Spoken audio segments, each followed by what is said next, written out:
Untuk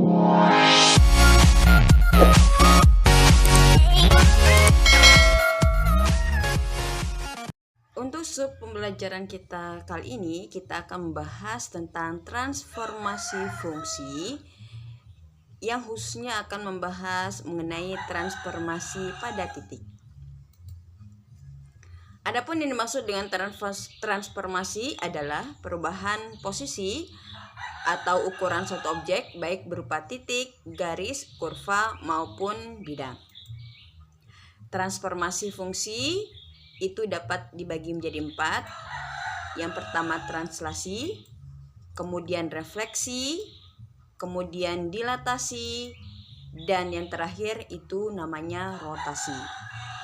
Nah, untuk translasi atau pergeseran, ini merupakan jenis transformasi yang memindahkan titik-titik dengan arah tertentu. Kemudian refleksi atau pencerminan merupakan salah satu jenis transformasi yang memindahkan titik-titik dengan sifat bayangan. Kemudian dilatasi, pengecilan atau bentuk pembesaran adalah transformasi yang mengubah jarak dari titik dengan faktor pengali.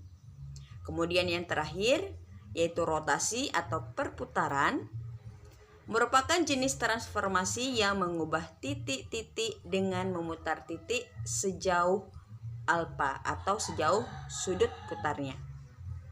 Nah, untuk pembahasan kali ini kita akan membahas pertama yaitu tentang translasi pergeseran. Translasi Ibu akan bagi menjadi 3 sub penjelasan, yaitu translasi vertikal sejajar sumbu Y, atau kita akan memindahkan suatu titik ke sumbu Y. Translasi vertikal atau sejajar sumbu Y, jika titik P yaitu X, Y ditranslasikan oleh vektor T yaitu 0B menghasilkan bentuk baru berupa P aksen buka kurung X, Y ditambah B. Artinya kita akan memindahkan titik P ini sejauh B dengan jarak B yang sejajar atau ke sumbu Y. Karena di vektor 0B yang bernilai adalah B, yaitu posisinya di sumbu Y.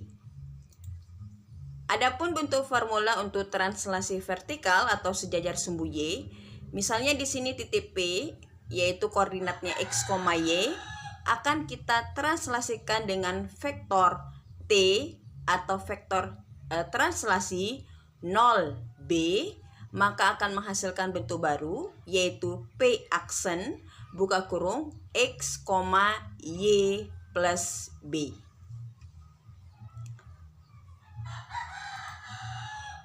Kemudian selanjutnya translasi horizontal atau sejajar sumbu X. Artinya kita akan memindahkan sebuah titik atau beberapa titik ke sumbu X, sejajar sumbu X.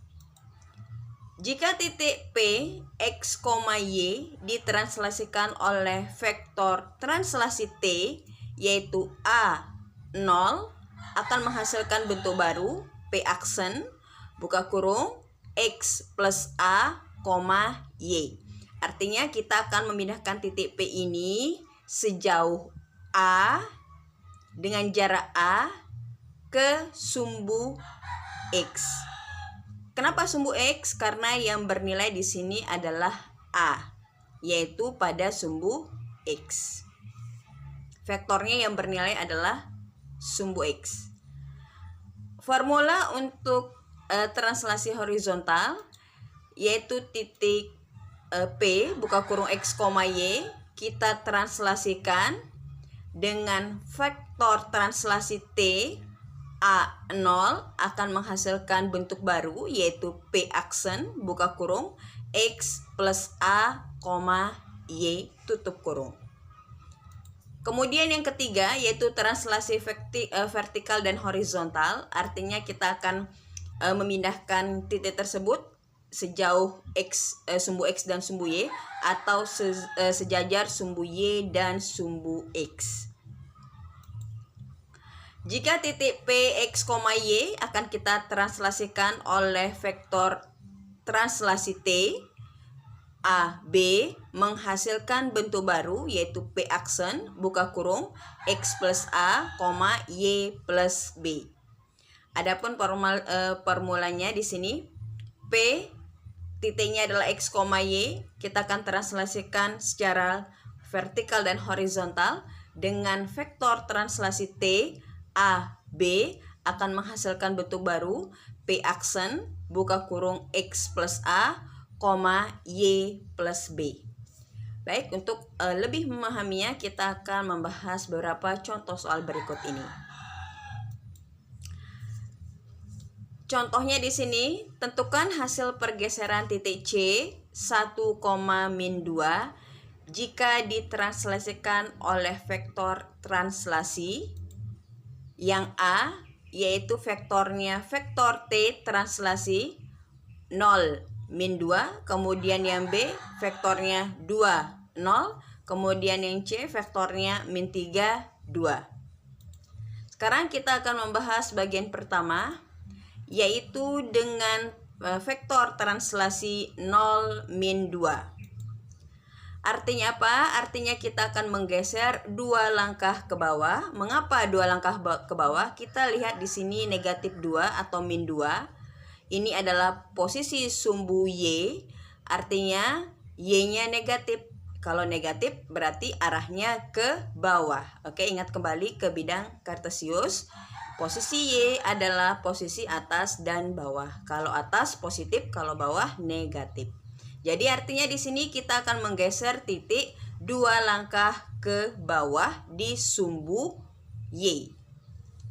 Oke, selanjutnya kita ingat kembali ya bahwa titik C di sini 1, min 2 kita akan translasikan dengan vektor 0, min 2. Yang berubah ini adalah posisi di sumbu Y, yaitu negatif 2 ini yang akan berubah. Oke, dia akan menghasilkan bentuk baru yaitu C aksen, satunya tetap sebagai X, kemudian yang berubah itu adalah di sini titik koordinat di sumbu Y yaitu min 2 kita jumlahkan dengan min 2 yaitu faktor translasinya. Kemudian hasilnya di sini adalah C aksen itu sama dengan satunya tetap, min 2 plus di sini min 2 menghasilkan min 2 berarti min 2 menghasilkan min 4. Jadi jawabannya di sini 1, min 4 titik barunya. Kemudian untuk yang kedua yaitu translasi dengan vektor 2, 0. Di sini 2 ini sebagai X, kemudian 0 ini sebagai pergeseran ke sumbu Y. Artinya yang mengalami perubahan adalah yaitu yang 2 ini karena ada nilainya. 0 ini artinya tetap. Artinya apa? Kita akan menggeser titik 2 langkah ke kanan. Oke. Kenapa ke kanan? Karena sumbu X positif itu melangkah ke kanan. Kalau negatif dia ke kiri. Nah, selanjutnya sekarang kita akan mengganti titik awalnya yaitu titik awal C 1, min 2 ditranslasikan dengan vektor T 2, 0, maka akan menghasilkan bentuk baru.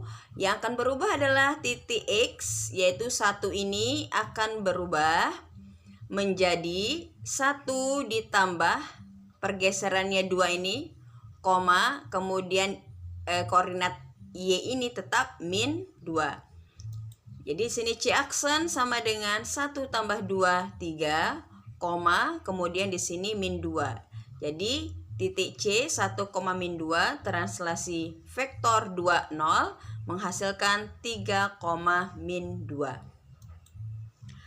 Oke, selanjutnya bagian yang C yaitu kita akan translasikan dengan vektor min 3, 2. Artinya di sini kita akan geser ke sumbu X dan sumbu Y. Kita lihat di sini di sumbu X itu di sini adalah min 3, artinya arahnya di sini negatif, berarti kita akan geser 3 langkah ke kiri. Ingat, sumbu X itu bagiannya kanan dan kiri. Kalau kanan positif, kalau kiri negatif. Kemudian yang 2 sini yaitu yang posisi vektor untuk sumbu Y 2 ini positif. Artinya apa? Kita akan menggeser titik 2 langkah ke atas. Ingat kembali, bagian sumbu Y adalah bagian atas dan bawah. Kalau atas positif, kalau negatif ke bawah. Jadi sekarang kita akan menggeser kedua titik ini, yaitu titik C 1,-2. Kita akan translasikan dengan vektor min 30, artinya titik X dan titik Y akan mengalami pergeseran. Dua-duanya akan mengalami pergeseran.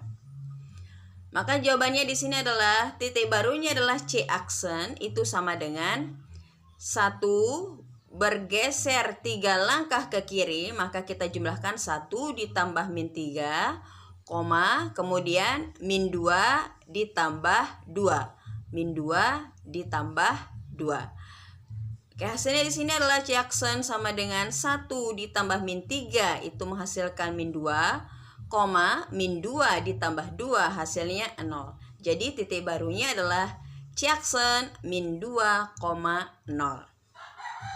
Selanjutnya kita akan analisis dengan koordinat kartesius. Pertama-tama kita akan membuat dulu koordinat kartesiusnya, yaitu sumbu X dan sumbu Y.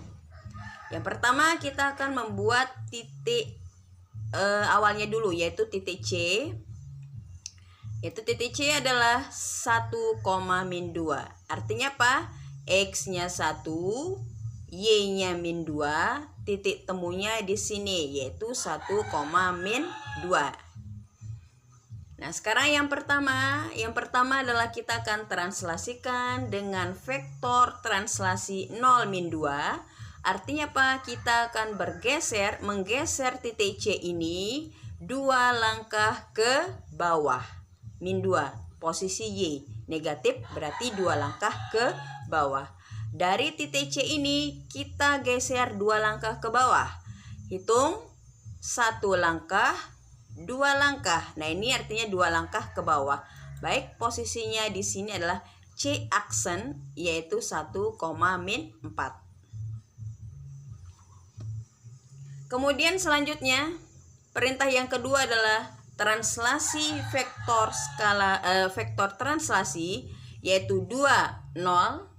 Artinya 2 ini posisinya itu sumbu X, ya. Dan kita akan menggeser 2 langkah ke kanan. Kenapa ke kanan? Karena ini positif. Nah, titik awal yang C ini kita langkahkan 2 langkah ke kanan. Kita hitung 1 langkah, 2 langkah. Oke, inilah bayangan atau bentuk baru C aksen 3, min 2 saat kita menggeser titik 1, min 2 langkah ke kanan. Oke, selanjutnya perintah yang ketiga yaitu translasi dengan vektor min 3, 0. Artinya apa? Kita akan menggeser titik awal 3 langkah ke kiri dan 2 langkah ke bawah. Ingat, 3, min 3 ini adalah posisi X, karena negatif berarti ke kiri. Dan 2 ini adalah posisi Y, karena positif berarti ke atas. Berarti kita akan menggeser titik awal ini, titik C ini, 3 langkah ke kiri dan 2 langkah ke atas. Oke, kita mulai 3 langkah ke kiri, 1 langkah, 2 langkah, 3 langkah, kemudian kita lanjut 2 langkah ke atas, yaitu 1 langkah, 2 langkah. Jadi posisinya di sini untuk C aksen min 2, 0 saat titik C 1, min 2 kita geser atau translasikan dengan vektor min 3, 2. Ingat, per kotak ini kita hitung 1 langkah. Baiklah, ini penjelasan terkait dengan translasi, yaitu translasi sederhana. Kita mulai dari translasi titik. Semoga bisa dipahami dan mudah dimengerti. Selamat belajar.